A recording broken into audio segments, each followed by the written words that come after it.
Bonjour tout le monde. Au mois d'août dernier, on recevait Catherine Mercure, chargée de cours au département des sciences d'éducation de l'Université du Québec à Trois-Rivières. Elle s'apprêtait là à vivre sa première expérience comme superviseur de stage à l'université. Maintenant, on est au mois de décembre. La session se termine et on l'attend un instant à l'autre là, pour qu'elle puisse venir discuter avec nous de sa première expérience.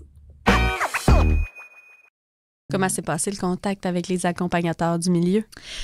Vraiment bien. En fait, la première chose que j'ai fait au tout début du stage, c'est leur envoyer un courriel en me présentant, en fait, puis en leur indiquant les documents importants s'ils n'avaient pas déjà été mis au courant, notamment le guide de stage, les grilles d'évaluation et autres, et que s'il y avait des questions ou quoi que ce soit au courant de la session qui se manifestaient, bien, qu'ils n'hésitent pas à revenir vers moi. Dans le fond, que j'étais comme la courroie de transmission entre l'université, eux, les stagiaires, bref. Donc, il y avait déjà eu comme un premier contact par courriel. Tout le monde m'avait répondu « très hâte de travailler avec toi. » Bon. Puis, au moment des supervisions, le contact, ça s'est super bien fait. J'ai été super bien accueillie dans les milieux. On m'a fait à quelques reprises le petit commentaire du « Ah, on n'est pas habitué, une superviseure... Souvent, c'était moins âgé, là, où on essayait de ne pas marteler. J'avais l'air inexpérimenté, mais bref, je comprenais qu'on était habitué à des visages, disons, d'expérience. Mm-hmm. Mais même si on m'a lancé le commentaire, j'ai pas senti par après que le commentaire était resté. Là. C'était plutôt à la blague. Puis je pense que j'ai bien marqué le coup. Mm-hmm. Au niveau de l'accompagnement des accompagnateurs de milieu de leurs stagiaires respectifs, toi, de ton point de vue superviseur universitaire, est-ce que tu as eu des observations? En fait, quelles sont les observations que tu as faites par rapport à cet accompagnement-là de leur part? Positif, à travailler? Est-ce que c'était des gens qui faisaient un accompagnement qui était trop imposant par rapport au développement de l'étudiant ou l'inverse? C'est intéressant. Surprise? Pas nécessairement surprise. En fait, je veux dire agréablement surprise, en fait, que de manière générale, c'était vraiment des accompagnatrices, parce que dans ce cas-ci, c'était 9 femmes, mais des accompagnatrices vraiment accueillantes, vraiment contentes d'avoir des stagiaires. Là, donc, ça n'avait pas l'air d'être un choix de dernière minute ou de « oui, je vais le faire ». Donc, aussi, la plupart étaient habitués, peut-être pas à des stagiaires de stage 4, mais avaient déjà eu à accompagner des stagiaires. Donc, c'est ça, j'ai pas eu à, je vais dire, tant faire de coaching à ce niveau-là, parce que pour la plupart, ils étaient très bien informés sur la manière de faire, se sont vraiment montrés, je veux dire, hyper ouvertes. Ils ont vraiment permis à mes stagiaires d'expérimenter, d'aller au-delà. Puis après ça, bien là, dans le détail, c'est drôle que tu me poses la question parce qu'on vient de faire le dernier séminaire avec justement les stagiaires. Puis pour le plaisir puis par curiosité, je leur ai demandé de me faire un petit bilan de la deuxième moitié de stage parce qu'évidemment, on s'est vu en supervision, mais c'est comment la fin a été.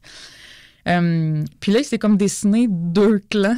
Ceux qui se sont dites peut-être pas suffisamment, pas nécessairement accompagnés, mais qui ont eu l'impression de ne pas recevoir suffisamment de rétroaction par rapport à ce qu'ils auraient eu besoin. Donc, qui ont été laissés plus libres, mais peut-être trop libres. Okay. Et inversement, il y a celles qui ont eu beaucoup de mal à faire sortir les enseignantes associées de la classe vers la fin. Donc, la prise en charge complète a été difficile.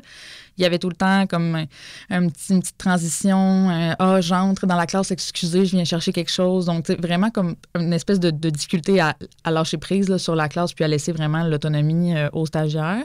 Fait que moi, je l'ai senti en supervision, parfois dans le discours, parfois dans la manière de faire la rétroaction et tout ça, mais de les entendre le nommer, je pense que c'est vraiment comme les deux défis qu'ils ont rencontrés, mais je vais dire, c'est un malheureux hasard en ce sens qu'elles auraient eu besoin de plus, elles n'en ont pas nécessairement eu assez, elles en auraient eu besoin de moins, puis il y en a qui se sont dites fatiguées à la fin de la session de se faire taper sur le chou, là, la rétroaction c'est bien, mais quand ça fait 12 semaines que chaque fin de journée se termine sur, ben t'aurais pu faire ça comme ça, moi j'aurais peut-être proposé ça de cette manière-là, il y avait hâte là, de...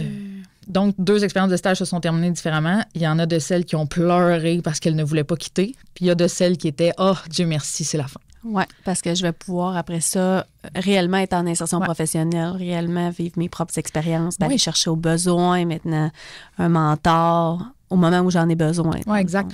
Le bon stagiaire, le stagiaire pertinent, il représente-tu la même chose que ce à quoi tu t'attendais?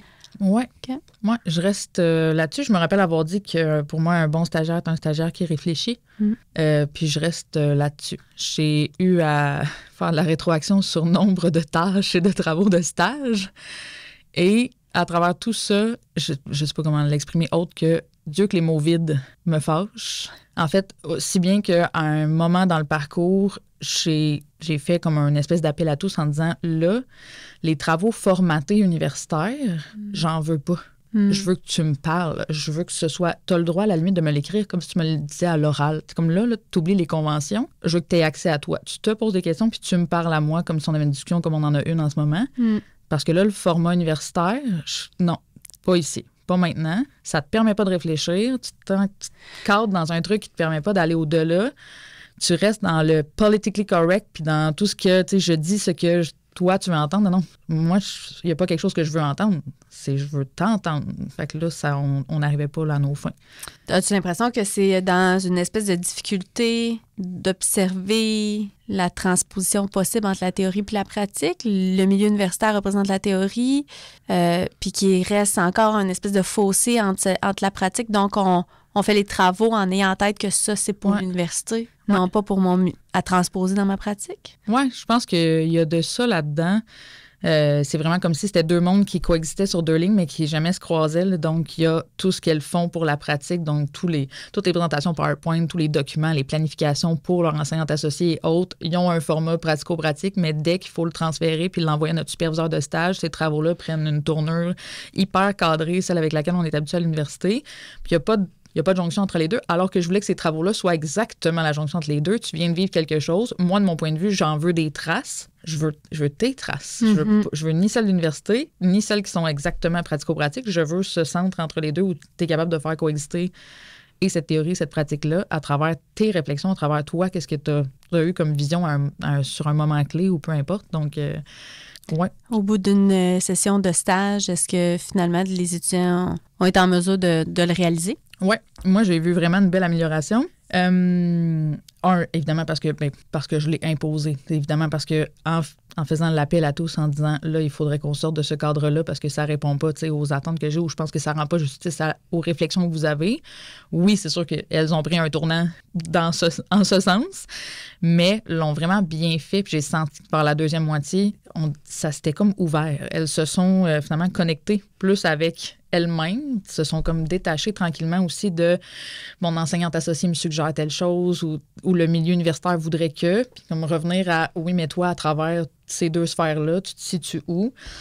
J'avais aussi pour certaines tâches, certains travaux, j'avais permis le format audio, en fait, pour essayer justement de défaire ce format à l'écrit très traditionnel universitaire. Puis ça a super bien fonctionné. C'est là où je trouve j'ai eu le plus facilement accès vraiment à l'étudiante, à la stagiaire, à la future enseignante, où là, j'avais l'impression d'être vraiment assise dans, ce qui était un monologue, mais je veux dire, j'avais envie de leur répondre. Je les écoutais, puis comme, oui, exactement. Puis qu'est-ce que tu as fait d'autre après? Ah, ils me répondaient, comme on dirait que je participais à la conversation, puis j'avais vraiment accès à leurs pensées, puis c'était beaucoup plus naturel qu'au format écrit, où tu leur dis une page, puis arrête à la ligne de la première page. Non, mais tu étais sur quelque chose, tu touchais, je veux l'autre moitié de page qui me manque. Pourquoi t'arrêtes là? On aurait dit que c'était un épisode coupé, là, comme la semaine prochaine. Non. Maintenant, je veux savoir la suite. Ton plus gros défi, celui que tu as vécu? Je veux dire, c'est vraiment lié à la première vague de supervision, mais au-delà de m'assurer d'être pertinente, c'était aussi comme je n'ai pas cet ancrage si parfait en enseignement préscolaire et primaire, c'était que vais-je bien observer? Ma grande question, c'était, je le sais comment, je sais ce que sont les compétences professionnelles, mais c'est trop rapide comme format pour que je m'installe avec les 12 compétences puis les composantes pour dire oui, non. Comme c'est sûr que ça n'allait pas fonctionner. Fait que dans quel format j'allais réussir à ramener ces notes-là, mais surtout les observer sur quoi? Est-ce que ce que je vais observer, c'est pertinent ou est-ce que je suis à un niveau sur quelque chose qui a pas rapport? On est capable de recueillir des observations pour chacune des compétences en développement aussi. Oui. Sur la durée d'une heure. Oui, puis là, décider justement, si c'est pas dans le cadre des supervisions, quelles traces qu'elles vont me remettre qui va venir peut-être combler les autres trucs. Mais je trouvais que c'est peu de temps, 2 heures pour 12 compétences, autant de composantes à l'intérieur. Je me dis, je peux pas mettre mon cerveau en mode, je sais toutes les composantes par cœur, puis je me mets à... Fait que je suis vraiment allée plus large du style, voici ce que j'ai observé en ordre et en désordre. J'ai pris les planifications que j'ai aussi commentées. Puis au terme de ça, là, je pouvais rattacher ça à des compétences en fonction du commentaire que j'avais laissé ou en fonction d'une observation spécifique. Mais oui, ma peur, mon défi, c'était j'observe quoi? Cette grande question pour finalement, dès la première période de supervision, puis dès le premier moment où j'ai observé, je me suis dit « Ah, c'est bon, j'ai l'œil. » Tu sais, c'est comme si je ne savais pas si je pouvais ou si j'allais y arriver. Puis dès que ça a commencé, je me suis dit « Ah, c'est fou, ça a fait le lien. Là, à tellement de moments, je me suis vue être cette stagiaire et faire des commentaires qu'on m'a fait. C'est donc aller chercher dans mon expérience personnelle un conseil qu'on m'a déjà, il y a longtemps, donné. Puis faire « Ah, tiens, ça va continuer de faire des petits, puis de faire... poursuivre la progression de chacun. Oui, exact. Mais ça a été ça. Je pense que le gros défi, vraiment, là. Observer quoi? Le moment où on se mouille pour la première fois. Oui, parce qu'après ça, je veux dire, c'est le stage 4. Elles s'attendent à recevoir de la rétroaction, des commentaires, qu'ils soient le plus pertinents possible. Toute personne aime ça, se faire taper sur le chou pour des choses qui sont pas vraiment légitimes. Puis après ça, ben là, est-ce que l'enseignante associée, l'accompagnatrice de terrain va être d'accord ou pas d'accord avec ce que j'avance? Il y avait toujours ce petit dans la nuance et dans apporter ça de la manière la plus douce et possible pour être sûr. Ouais, c'est ça. Parfait. Puis, qu'est-ce que tu as aimé le plus? Ah, tout. Non, mais là. Vraiment. Mais par exemple, j'avais hâte de le faire. J'avais, j'allais dire, des attentes positives. J'étais vraiment dans la fébrilité de je m'attends à ce que ce soit agréable, que ce soit le fun. J'avais hâte de le faire. Ça a été ça. Ça a été vraiment agréable. Et de les entendre dire, on dirait que la formulation exacte ne me revient pas, mais en gros qu'ils n'en revenaient pas à quel point ils avaient encore appris, puis à quel point ils avaient changé en 12 semaines. Moi, j'ai ça. Tout était là. Dans ces quelques mots, là, cette prise de conscience que, parce que je l'ai dit, là, ils ont vraiment commencé leur stage avec cette espèce de, pas d'arrogance, mais on était limite sur c'est bon, c'est le dernier stage, on est capable, on vient de faire notre stage 3, c'est comme pas de problème. Mais de les entendre dire que finalement, 12 semaines plus tard, je ne suis pas la fille de septembre. Non. Et si j'avais aujourd'hui à me redéfinir comme enseignante et que j'écrirais pas les mêmes lignes qu'il y a 12 semaines, moi, ça, je me suis dit, parfait. C'est juste ça que je voulais t'entendre dire. C'est un apprentissage en soi, ça fait partie du développement de l'identité professionnelle. Il y a plein de répercussions à ce constat-là. Moi, ça. Pour ça. Ça a été le moment délice. Pour ça.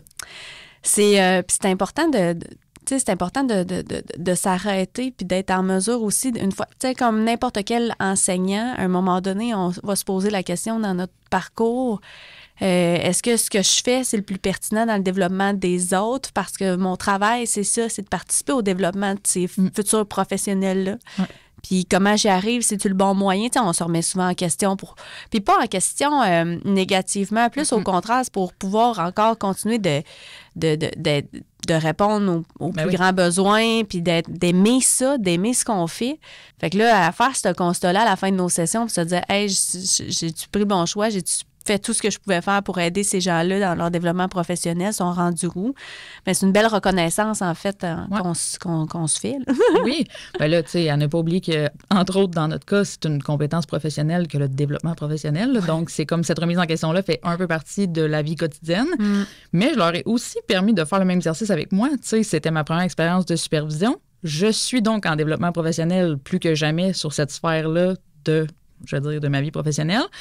Et donc, je leur ai donné à ce dernier séminaire le droit de faire l'exercice inverse. Donc, moi, je vous ai commenté de manière constructive 2 fois durant la session. Fait que là, vous avez comme un 15-20 minutes pour... me commenter. Oui. Puis là, j'ai dit, en toute honnêteté, là, comme ceci n'est pas un exercice pour me lancer des fleurs, là, comprenez bien que c'est gentil s'il y en a, mais que moi, je veux savoir, je fais quoi de mieux la prochaine fois? Là? C'est ça la vraie question derrière ça. Bon, il y a eu des fleurs. Tant mieux.